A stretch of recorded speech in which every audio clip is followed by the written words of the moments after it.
করে দিও, রহম করিও মৌলা, রহম করিও। তোমার দয়ায় যেন পার পেয়ে যায় সকলের টাকা তুমি, ওগো দয়াময়। এতটুকু কৃপা যেন মোর প্রতি হয় গো, মোর প্রতি হয়।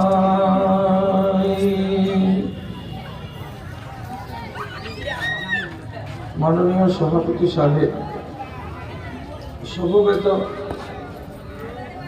এই এলাকার বিভিন্ন প্রান্ত থেকে দিনের দরদকে সাথে নিয়ে ও ইমানি জজবাকে বুকে নিয়ে উপস্থিত বিভিন্ন শ্রেণীর আমার প্রাণের ভাই ও বন্ধুগণ তথা মজলিসের এক পাশে স্ক্রিনের সামনে বসে থাকা অবলা সরলা আমার স্নেহের মাতা ও ভূমিগণ, আল্লাহ রাব্বুল আলামিনের শুকরিয়া আদায় করছি যে আপনারা যে এই এলাকার একটা অংশ, অন্যান্য পাড়াতে হয়তো এসেছি কিন্তু এখানে আসার সুযোগ এর আগে হয়নি। চেনাশোনা হলো, দেখা সাক্ষাৎ হলো, এবার কিছু মত বিনিময় করার পালা। তো আমি আগেই বলছি আপনাদেরকে যে আমি যতক্ষণ আপনাদের সামনে কথা বলবো আমার কথার ভেতরে দুনিয়ার কথা থাকবে না। আমি যা কথা বলবো কোরআনের কথা এবং হাদিসের কথা বলবো। আর এইভাবে বলে বলে আমি এখন বৃদ্ধকালে চলে এসেছি, বয়স হলো 66 বছর। কাজে আমার কথা আপনাকে ভালো না লাগতে গেলে আপনার ঈমানের জন্য ভালো, আপনার আখিরাতের জন্য ভালো। তো যারা নিজেদের ঈমানের সংশোধন চান বা ঈমানের উন্নয়ন চান তারা আমার কথার প্রতি একটুখানি নজর দিবেন, কান দিবেন। আর যাদের হয়তো রং রসের দরকার আছে তাদের কাছে আমি করজোড়ে মাপ চাইছি যে আমার দ্বারাই ওই কাজ করা সম্ভব নয়।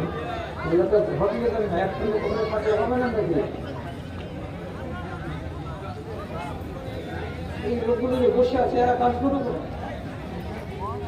আচ্ছা, এই লোকগুলো আপনারা দাঁড়িয়ে আছেন, আপনারা বেশি চালাক না এই লোকগুলো চালাক? একটা উত্তর দিন, কে চালাক বেশি? এই লোকগুলো যারা বসে আছেন আপনারা বেশি চালাক? বলুন তো, কথাটা বলুন, আওয়াজ করুন কেউ একজন। আচ্ছা, দাঁড়িয়ে কেন আছেন? কারণটা কি? আপনাদের কোনো অসুবিধা থাকে তো বলেন কমিটিকে, সে অসুবিধাটা দূর করার চেষ্টা করা যাবে। কেন দাঁড়িয়ে আছেনটা কেন? আপনার দাঁড়িয়ে থাকার কারণটা কি কেউ জানবেন?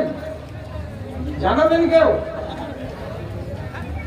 যদি দাঁড়াবারই ইচ্ছা থাকে আপনি একটু দূরে গিয়ে দাঁড়ান। এখানে কি দেখছেন? আমি ওষুধ বিক্রি করবো নাকি যে আপনি চারিদিকে এইভাবে হয়ে খাড়া হয়ে আছেন? হ্যাঁ, আপনাদের রেজাকার গুলো কোথায় গেল? আরে যেগুলো আপনাদের স্বেচ্ছাসেবী তারা গেল কোথায়? এদেরকে আপনারা বসাতে পারছেন না? আরে যদি না বসবে তার আগে ধান ধাক্কা দিয়ে এখান থেকে হটাতে পারেন না?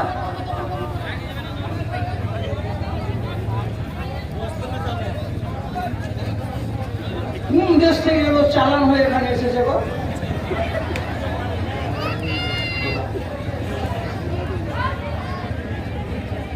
দাঁড়িয়ে থাকছে। এই প্যান্ডেলটাকে আমার দাঁড়িয়ে থাকার জন্য করা আছে না এখানে বসে দুটো কথা শোনার জন্য আছে? যদি তোমার বসার ইচ্ছা না থাকে তো বাজারের দিকে যাও।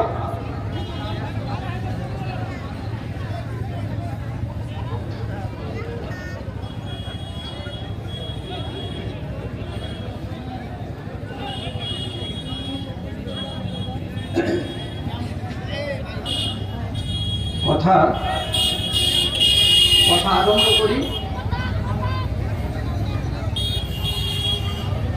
কথার দিকে খেয়াল করুন। আস্তে আস্তে আস্তে আস্তে পরিবেশটা একটু শান্ত হবে, এটা আল্লাহর কাছে আশা করা যায়। বলছিলাম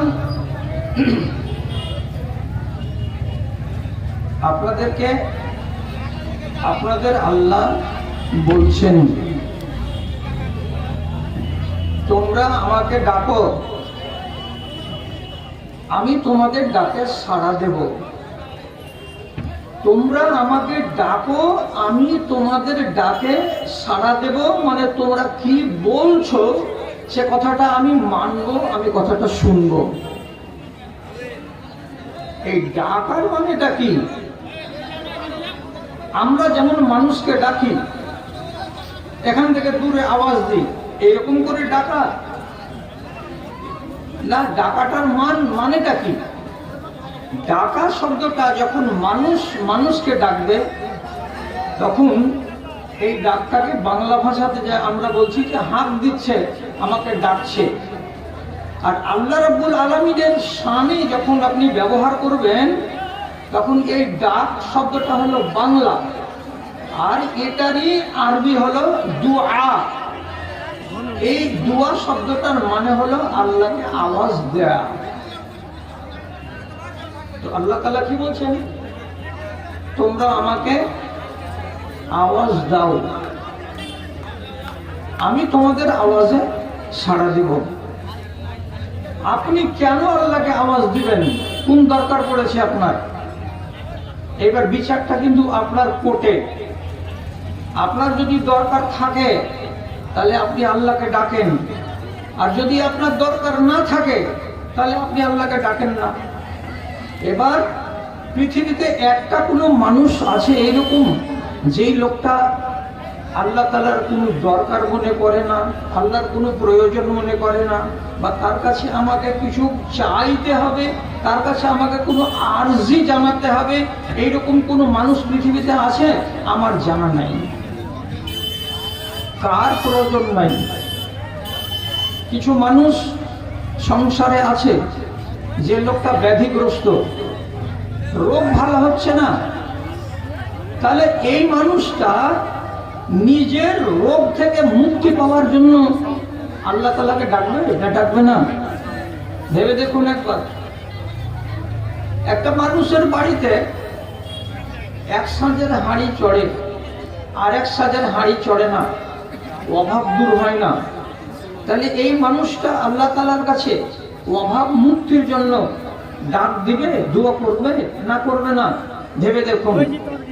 একটা নারী তার বয়স হয়ে গেল 22 বছর, বিয়ে শাদী হচ্ছে না, তারই বয়সের অন্য বয়সী মেয়ে প্রতিবেশীর বিয়ে হয়ে গেছে, দুটো বাচ্চার মা হয়ে গেছে, তাহলে এই মহিলা কি নিজের বুকের ভেতরে ব্যথা নিয়ে বসে থাকবে, না নিজের ব্যথার কথাগুলোকে আল্লাহ তাআলার কাছে পেশ করবে যে আল্লাহ আমারও একটা তুমি জোড়া ব্যবস্থা করে দাও, আমিও যেন একটা সাংসারিক জীবনে যাই? আল্লাহর দরকার তার আছে না নাই? দুইটা মাত্র ছেলে, একটা বেটা একটা বেটি। আল্লাহর কি হুকুম হলো? বেটা ছেলেটাকে মারাত্মক রোগ লেগে গেল, ডাক্তারে খবর দিয়েছে, রিপোর্ট করার পর আপনার ছেলেকে সাংঘাতিক রোগে ধরেছে, ক্যান্সার। এখন তার 4 নম্বর স্টেজ অতিক্রম করে যাচ্ছে, এই ছেলেটার বাঁচার চান্স খুব কম আছে। আপনি এইবার আপনার মাত্র দুটো ছেলে মেয়ে, একটা বেটা একটা বেটি, তার ভেতরে বেটাটা এত সাংঘাতিক রোগে পড়ে গেছে, আপনি এইবার আল্লাহ রাব্বুল আলামিনের কাছে মুহতাজ হয়ে আপনি আরাধনা করবেন না করবেন না?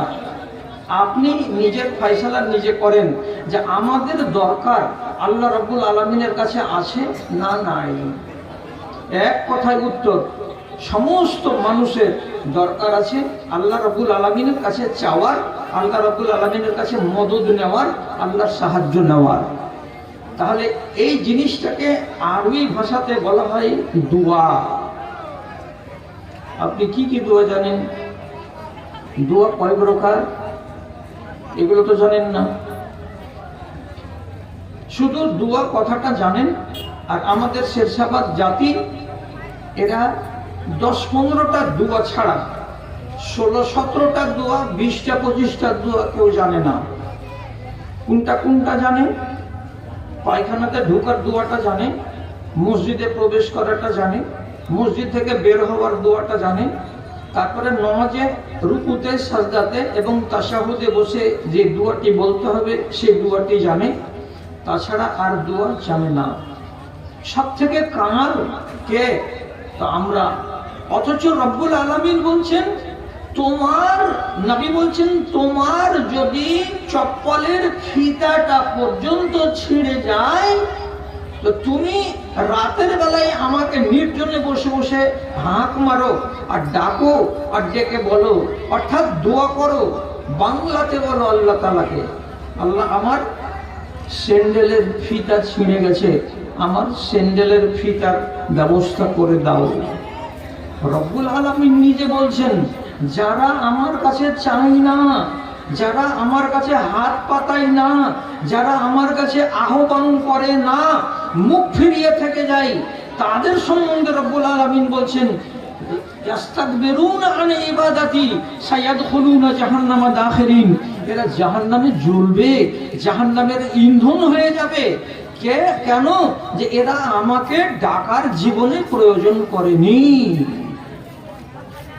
তাহলে রেহাই আছে আমার আর আপনার আল্লাহকে না ডেকে? আপনি একটা মিঠা কথা শুনেন তো, প্রথমে আপনাকে শোনাই। আল্লাহ পাকের নবী বলছেন প্রত্যেক রাত যখন 12টা গড়িয়ে যায় তখন রব্বুল আলামিন প্রথম আকাশের নিচে নেমে আসেন।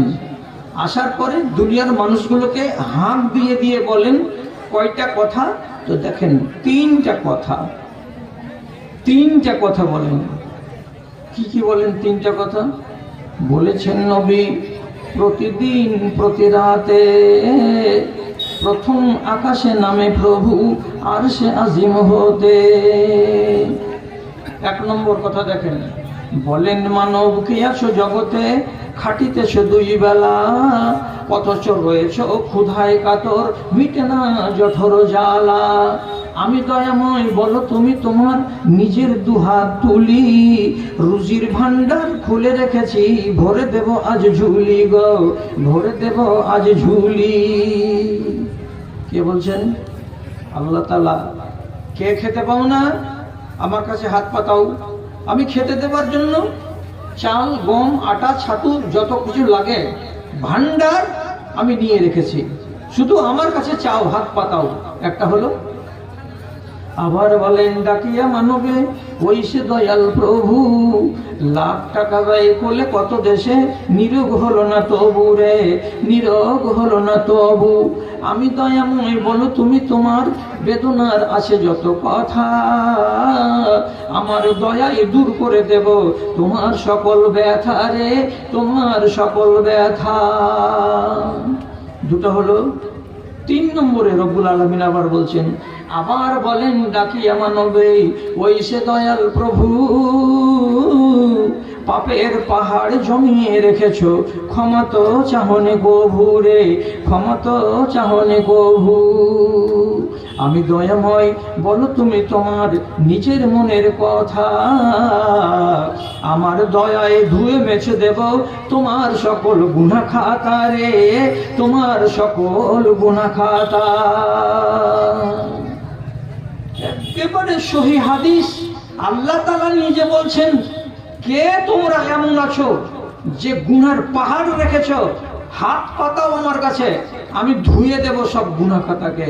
কে তোমরা ভুখা পেটে আছো, আমাকে বলো, রুজির ভান্ডার খুলে দেব তোমার নামে। কে তোমরা আছো অসুখে বিসুখে, তোমার রোগ ভালো হয় না, তুমি আমার কাছে আরাধনা করো রোগ মুক্তির জন্য, আমি তোমাকে শেফা দেব। তাহলে এইগুলো যদি না ঘটে তো রব্বুল আলামিন কেন প্রথম আকাশে এলেন, 7 আসমান থেকে এসে আপনাকে বলতে লাগলেন কার কি অভাব আছে গো তোমরা বলো? আপনি চান না? বসে কেন আছেন? যারা চাইবে তারাই পাবে। বুঝতে পারবেন কি এই কথাগুলো যদি একটু উর্দুতে বলা যায় তো? যেমন কে বুঝে না, এই যুগে নেটের যুগ, সমস্ত বাল বাচ্চা ছোট বড় সবাই তো বুঝতে পারছে হিন্দি কথা উর্দু কথা। এবং আমাদের দেশের যারা লেবার তারা তো বাড়ি এসে চায়ের দোকানেও হিন্দি বলছে আর উর্দু বলছে। তাহলে মানুষ আগে এসে কত जो बोएगा वो काटेगा, কত বুঝেন? जो बोएगा वो काटेगा, जो सोएगा वो जाएगा, जो रोएगा वो पाएगा। उठ बंद कमर क्या डरता है, फिर देख खुदा क्या करता है, फिर देख खुदा क्या करता है। যারা শুয়ে থাকবে তারা হাত চুলকাবে, কিছুই পাবে না। যারা বিছন ছিটাবে তারা 3 মাস পরে ফসল কাটবে, এটা সত্য কথা। এবং যারা যারা কাঁদবে তারা নিজের আসল উদ্দেশ্যকে হাসিল করে নেবে, এটাই সত্য কথা। যদি কেউ কাঁদতে না পারে, যদি কেউ বিছন না ছিটায়, যদি দিন আর রাত শুধু ঘুমায় আর ঘুমায়, তাহলে তার মতো ব্যর্থ মানুষ আল্লাহর দুনিয়াতে আর কেউ নয়। জি, তাহলে বোঝা গেল আল্লাহকে ডাকতে হবে আমাদেরকে। নমাজের কালে শুধু দোয়াটি বলতে হবে, তার বাইরে দোয়া নাই আছে? আপনি কি আপনার চাচা অসুখ হতে গেলে তাকে জীবনে দেখতে যান না? আপনার কোনো ভাই যদি অসুখ হয়ে যায় এই টোলাতেই, আপনি জীবনে দেখতে যান কি যান না? আপনি যে দেখতে যাবেন তার মাথার কাছে শিওরে বসে আপনি কি কপালে হাত দিয়ে খালি প্রথমেই বলবেন এখন কেমন আছো জি ভাই, এটা বলতে হবে না? তার জন্য কোনো দোয়া আছে?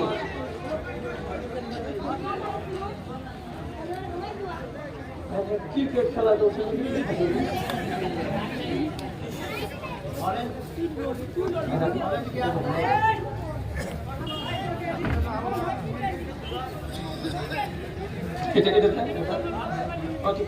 ভলেন্টিয়ারদেরকে উদ্দেশ্য বলছি, আপনারা পিছনে খুব গন্ডগোল করছে, বক্তা সাহেবের অসুবিধা হচ্ছে। কারিকুল ঠিকাদার আপনি কন্ট্রোল করুন। আচ্ছা, এবার কথা সব এলোমেলো হয়ে যাচ্ছে। খুব সুনাম শুনছিলাম আর মনে মনে ভাবছিলাম যে এটা বিলাইমারি গ্রাম, কিন্তু পরে জানতে পারলাম যে এটা বিলাইমারি নয়। আর আমার ধারণা যে বিলাইমারিতে জালসা করেছি তো এটাও জালসা ওই রকমই হবে।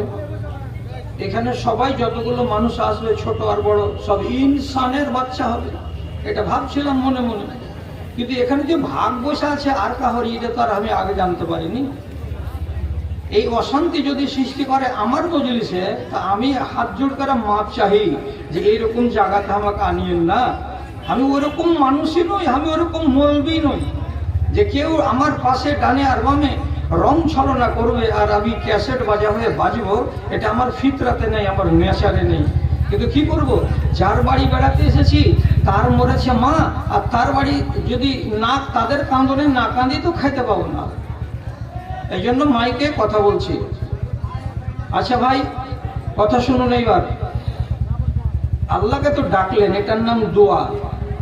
তো যেটি নমাজে আছে সেইটিকে চিনেন, নামাজের বাইরের গুলো কি চিনেন না।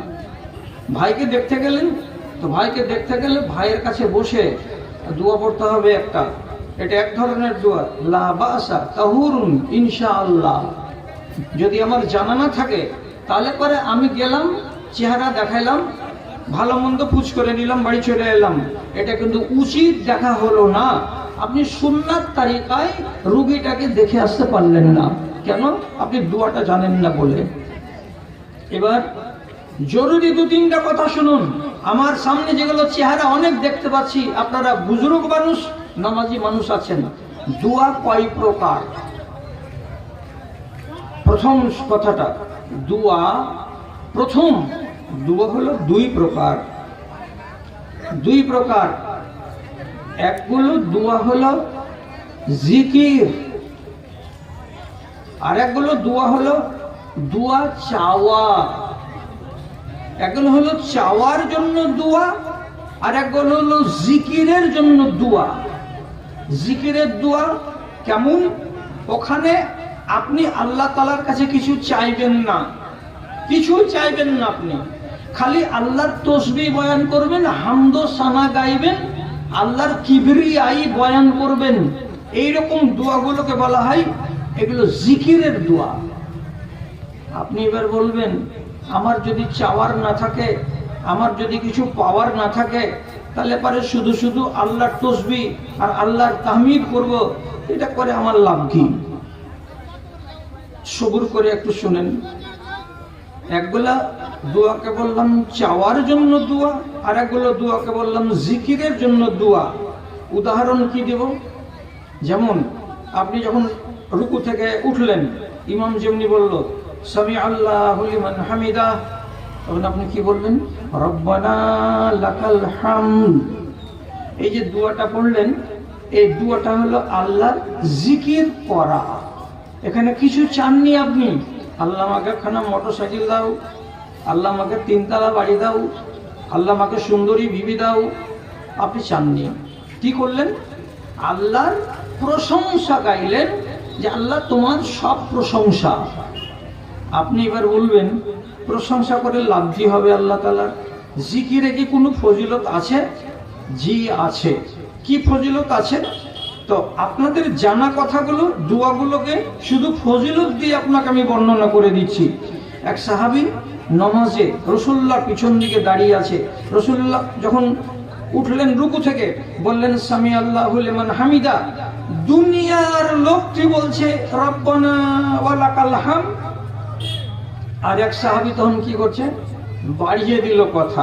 কি কথা বাড়ালো? রব্বানা লাকাল হামদ হামদান কাসীরান তাইয়্যিবান মুবারাকান ফি। এই যে কথাটি বাড়িয়ে দিল, সবটি জিকির। কিছু লাভ আছে না নাই? তো লাভ আছে কি না আছে শুনেন।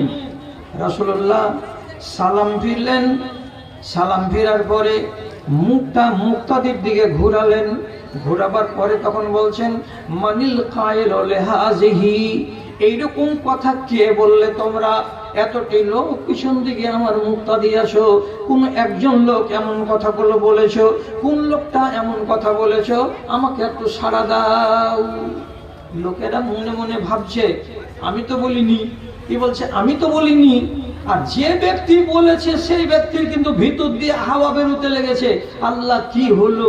এই যে কয়েকটা কথাকে আমি বাড়িয়ে দিলাম এই জিকিরে, তো রাসূল